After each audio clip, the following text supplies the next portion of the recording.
Hello guys, ഇന്ന് എൻ്റെ അമ്മ മീൻകറി ഉണ്ടാക്കുവാണ്.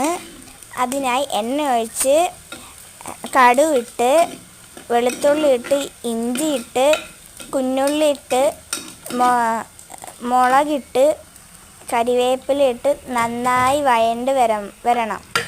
അപ്പോൾ അതിലേക്ക് മഞ്ഞൾപ്പൊടി, മുളക് പൊടി, മല്ലിപ്പൊടി എന്നിവ ചേർത്ത് അത് ഇളക്കുക. അത് നല്ലോണം മൂത്ത് വരുമ്പം അതിൽ പുളിവെള്ളം ഒഴിക്കുക. എന്നിട്ട് അത് മിക്സാക്കി കൊടുക്കുക. എന്നിട്ട് ഉപ്പിട്ട് കൊടുക്കുക. ഉപ്പിട്ട് നല്ലപോലെ മിക്സാക്കണം. എന്നിട്ട് അതിലേക്ക് ചൂടുവെള്ളം ഒഴിച്ചു കൊടുക്കണം.